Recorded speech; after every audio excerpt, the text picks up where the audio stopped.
Hello बच्चों आज मैं आपको फिजिक्स के बारे में बताऊंगा कि नीट 2023 में आप कैसे इन मात्र बचे हुए दिनों में कैसे 120 प्लस मार्क्स स्कोर कर सकते हैं।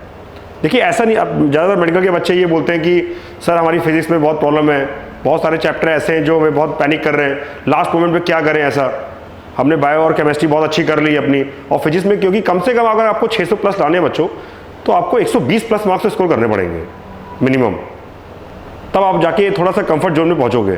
तो ऐसा नहीं है कि 120 प्लस लाने के लिए आपको बहुत ज़्यादा दिमाग की ज़रूरत है, और नीट का पेपर ऐसा बनता भी नहीं है कि आपको कहीं बहुत ज़्यादा कैलकुलस का इन्वॉल्व हो रहा हो।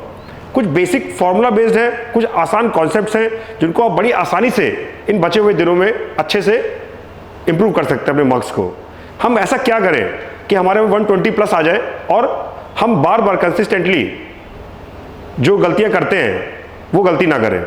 तो देखिए बच्चों, मैंने कुछ चैप्टर्स लिखे हैं, आप देख सकते हैं कि मैंने फिजिक्स के कुछ चैप्टर लिखे हुए हैं जिनको आप पहले आपने पढ़ा भी होगा अच्छे से, और मेरे ख्याल से बहुत सारे बच्चों को आता भी होगा।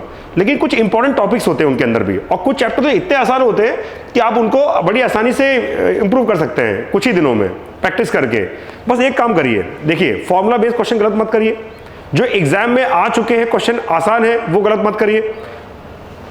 तो कुछ चैप्टर मैंने लिखे बच्चों, और क्लास 12 आपको पता है क्लास 12 कंपैरेटिवली ज़्यादा आसान होती है इन कंपैरिजन टू क्लास 11। तो क्लास 12 के मैंने कुछ चैप्टर्स लिखे, जैसे पहले लिखा है मैंने मॉडर्न फिजिक्स।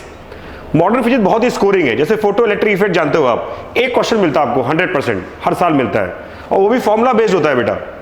आप पढ़ते हो E = hv - hv0 निकालते हो, स्टॉपिंग पोटेंशियल पे क्वेश्चन आ जाता है, इजी क्वेश्चन होता है। अगर आप फॉर्मुला लगा लेते हो, फॉर्मुला आपको याद है और आपने प्रीवियस ईयर क्वेश्चन लगा रखे हैं, तो बड़ी आसानी से आपका एक क्वेश्चन सही हो जाएगा। उसके बाद दूसरा जो चैप्टर है वो सेमीकंडक्टर एंड डिवाइसेस है बेटा। सेमीकंडक्टर एंड डिवाइसेस में ये भी बहुत आसान चैप्टर है। इसमें भी आप जैसे लॉजिक गेट, आपको 100% लॉजिक गेट से क्वेश्चन मिल सकता है। उसके बाद ट्रांजिस्टर से क्वेश्चन मिलने की पूरी संभावना होती है, और rectifier, half wave rectifier, full wave rectifier, फिर आप कॉमन एमीटर, कॉमन बेस, ये सब पढ़ते हो। इसमें भी power gain, voltage gain, current gain, ये पढ़ते हो। अगर फॉर्मूले आपको याद हैं और आपने प्रीवियस ईयर क्वेश्चन लगा रखे हैं, तो आप मान के चलिए सेमीकंडक्टर एंड डिवाइसेस से 3 क्वेश्चन आपको मिलते हैं, और ये तीनों के तीनों आप सही कर सकते हो। उसके बाद आपको मिलता है बेटा रे ऑप्टिक्स। कई बच्चे बोलते थे रे ऑप्टिक्स, तुम्हारी रे ऑप्टिक्स सुनते ही हम डर जाते हैं। बेटा रे ऑप्टिक्स में डिफिकल्ट क्वेश्चन मत करिए, आप इजी क्वेश्चन तो कर सकते हैं। तो इजी क्वेश्चन में जैसे आप रे ऑप्टिक्स पढ़ते हो, total internal reflection, lens maker formula और प्रिज्म से आपको बेटा क्वेश्चन मिलना ही मिलना है। अगर आप पिछले 5-10 सालों को पेपर उठा के देख लो और प्रिज्म के देख लो कि किस किस टाइप के क्वेश्चन आए हुए हैं, तो आपके प्रिज्म और टीआईआर और लेंस मेकर मिला के 2 क्वेश्चन मिलने की संभावना होती है, जो कि फॉर्मूला बेस्ड है, लेंस मेकर फॉर्मूला, और टोटल इंटरनल रिफ्लेक्शन भी बहुत आसान है। तो बड़ी आसानी से आप 2 मार्क्स स्कोर कर सकते हो। बहुत डिफिकल्ट ना भी करिए आप, तब भी बड़ी आसानी से आप रे ऑप्टिक्स में भी मार्क्स अपने बढ़ा सकते हो। Optical instrument, simple microscope, compound microscope, astronomical telescope, इससे फॉर्मूला बेस्ड क्वेश्चन आता है, बड़ा आसान होता है, और बड़ी आसानी से उसको भी सही कर सकते हो बच्चों। उसका इलेक्ट्रोस्टैटिक्स, देखिए एक तो वैसे ही क्लास 12 में बोर्ड होता है, तो बच्चे कहीं ना कहीं 12 को लेकर ज़्यादा फोकस भी होते हैं, और इलेक्ट्रोस्टैटिक्स में भी electric field, potential, easy question होता है बच्चों इलेक्ट्रिक फील्ड और पोटेंशियल का।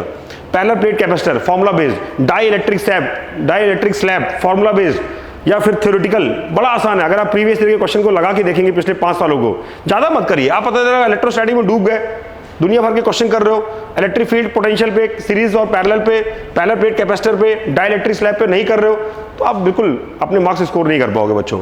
3 से 4 क्वेश्चन मिलने की संभावना है, 3 to 4 क्वेश्चन, इसको भी बड़ी आसानी से आप इंप्रूव कर सकते हो बच्चों। इस चैप्टर भी बहुत ज़्यादा पैनिक करने की जरूरत नहीं है। अगर आप प्रीवियस ईयर क्वेश्चन, मैं 12 बोल रहा हूँ, प्रीवियस ईयर क्वेश्चन पे अगर फोकस करेंगे और इन टॉपिक्स के क्वेश्चन की प्रैक्टिस करेंगे, तो अपने मार्क्स को आप इंप्रूव कर सकते हो।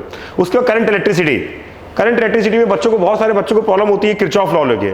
तो किरचॉफ लॉ अगर नहीं भी हिलता है आपसे मान लीजिए, तो कोई दिक्कत की बात नहीं है। पोटेंशियोमीटर बेहद आसान है, आप पोटेंशियोमीटर से अपने मार्क्स को बढ़ा सकते हैं बच्चों बड़ी आसानी से। करंट इलेक्ट्रिसिटी भी बहुत डिफिकल्ट चैप्टर नहीं है, अगर कोई डिफिकल्ट टॉपिक आपको लगता है तो आप लास्ट मोमेंट उसको छोड़ दीजिए, कोई प्रॉब्लम वाली बात नहीं है। उसके moving charges magnetism, Biot Savart law formula based, pitch पे भी formula based, solenoid formula based, moving coil galvanometer formula based.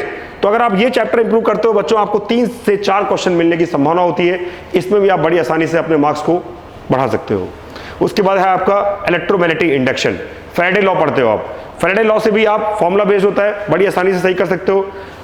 एक दो क्वेश्चन ग्राफ्स के बनते हैं, वो भी इजी होते हैं अगर आपने प्रीवियस को अच्छे से सॉल्व कर रखा है तो। दो क्वेश्चन आपको इस चैप्टर से मिलेंगे जो कि आप अच्छे से अगर पढ़ोगे तो इंप्रूव कर सकते हो बच्चों। उसके बाद देखिए बच्चों, मैंने लिखा है कुछ easy and one question chapter. कुछ ऐसे चैप्टर भी हैं जो बेहद आसान हैं और आपको एक क्वेश्चन देते हैं, फॉर्मूला बेस्ड है, बड़ी आसानी से आप उसमें भी कोई गलती ना करें तो मैं ख्याल से पूरा स्कोर कर सकते हैं। ऑल्टरनेटिंग करंट, इंपीडेंस निकालने को आता है, बड़ा आसान। ग्राफ के question, resistive inductive circuit, capacitive circuit, अगर आप सही कर लें तो आपको ऑल्टरनेटिंग करंट पूरे के पूरे 2 क्वेश्चन दे सकता है। 8 मार्क्स अपनी जेब में रख सकते हो आप। उसके बाद आपका है इलेक्ट्रोमैग्नेटिक वेव। इलेक्ट्रोमैग्नेटिक वेव बेटा, ये भी इसमें जैसे वेवलेंथ का ऑर्डर पूछते हैं, बहुत सिंपल क्वेश्चन बनता है। डिस्प्लेसमेंट करंट का क्वेश्चन बनता है, स्पीड से फॉर्मूला केवल फॉर्मूला पूछ लिया जाता है स्पीड का। इलेक्ट्रोमैग्नेटिक वेव में भी आप अगर चाहो तो प्रीवियस ईयर के क्वेश्चन देखो और कुछ फॉर्मूले लर्न कर लो तो आपका ये भी बड़ी आसानी से चैप्टर भी आपको पूरे मार्क्स दे सकता है। Atom and nuclei, atom and nuclei बेटा बहुत ही आसान चैप्टर, इसको भी अगर आप अच्छा कर लो तो 3 क्वेश्चन के आसपास देता है। 3 आप बोलते हो सर रोटेशन में परेशान हो, रोटेशन में लगे हो, वर्क पावर एनर्जी में लगे हो, न्यूटन्स लॉ ऑफ मोशन में लगे हुए हो, डिफिकल्ट चैप्टर में लगे हुए हो, वो आखिर में आपको मार्क्स देंगे नहीं देंगे, क्वेश्चन डिफिकल्ट बन गया आपका, नहीं अच्छा हो पाएगा। इन चैप्टर को अच्छे से कर लो, लास्ट मोमेंट पे आप बड़ी आसानी से मार्क्स स्कोर कर सकते हो। यूनिट डायमेंशन इजी चैप्टर है बच्चों, इसको भी 1 से 2, कभी कभी वर्नियर कैलिपर या स्क्रू गॉस से भी क्वेश्चन आ जाता है, 1 से 2 क्वेश्चन मिल जाते हैं आपको, बेहद आसान है। उसके बाद वे ऑप्टिक्स, वे ऑप्टिक्स में बेटा young double slit experiment, young double slit experiment से 1 क्वेश्चन मिलने की पूरी संभावना होती है और फॉर्मूला बेस्ड होता है, इसको भी आप बड़ी आसानी से बच्चों ठीक कर सकते हो।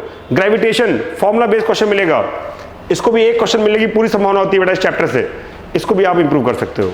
सरफेस टेंशन, सोप बबल का बेहद important topic, soap bubble surface tension में 1 क्वेश्चन देके जाता है आपको, बड़ी आसानी से इसको भी ठीक कर सकते हैं आप। Kinetic theory of gases, speed का फॉर्मूला बेस्ड क्वेश्चन होता है बच्चों, इससे भी आपको 1 क्वेश्चन मिलेगा और आप इसको भी अच्छा कर सकते हो एग्जाम में। डी ब्रॉगली की वेवलेंथ पे, लैम्डा के रिस्पेक्ट में, पोटेंशियल के रिस्पेक्ट में, मास के रिस्पेक्ट में क्वेश्चन आपको मिलता है डी ब्रॉगली से। करीबन 11 क्वेश्चन मिलते हैं आपको बेटा इन चैप्टरों से जो कि बेहद आसान है, और आपको 19 क्वेश्चन मिलते हैं। मैंने आपको ये चैप्टर लिखे हैं जिनको आप ठीक कर सकते हो, तो 19 और 11 मैं जोड़ लूँ अगर तो 30 हो गए।